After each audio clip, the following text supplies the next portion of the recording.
ఈ మధ్య సోషల్ మీడియాలో ఏమైందే ఈ వ్యూస్ కోసం ఈ తంబులు అంటారట కదా వాటిని నాకు కుదరదు తంబునైల్స్ కోసం సెన్సేషనల్ హెడ్డింగ్స్ పెడుతున్నారు.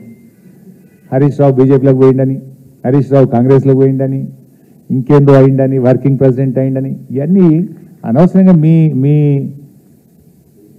మీ వ్యూస్ కోసమో బ్రేకింగ్ల కోసమో ఇట్లా ఒక నాయకుడి నిబద్ధత మీద ఒక నాయకుడిని క్రెడిబిలిటీని మీరు వాడుకోవడం అనేటువంటిది మంచిది కాదు.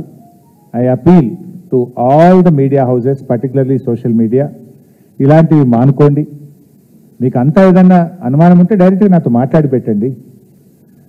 కానీ ఇట్లా పెట్టడం ద్వారా ఏమవుతుందంటే లీడర్ క్రెడిబిలిటీని దెబ్బతీసేది మంచిది కాదు.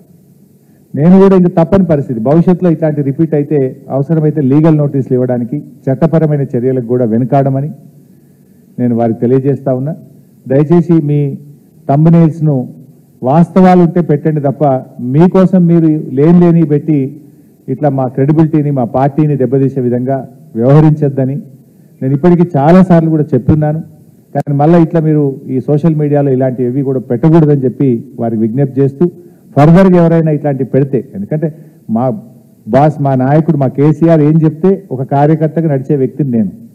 ఇష్టం వచ్చినట్టు వాళ్ళు వర్కింగ్ ప్రెసిడెంట్ అని పెడతాడు, వాడు కాంగ్రెస్లో పోతాడని పెడతాడు, వాడు బీజేపీలోకి పోతాడు, ఇవన్నీ ఉంటాయి అసలు ఇట్లా. నేను చాలాసార్లు స్పష్టంగా చెప్పాను, మీ బ్రేకింగ్ల కోసం, మీ లైక్ల కోసం, మీ వ్యూస్ కోసం, మీ రేటింగ్ల కోసం ఒక నాయకుడి యొక్క నిబద్ధతను నిజాయితీని దెబ్బతీయొద్దని, ఇలాంటివి మానుకోవాలని చెప్పి నేను విజ్ఞప్తి చేస్తున్నాను.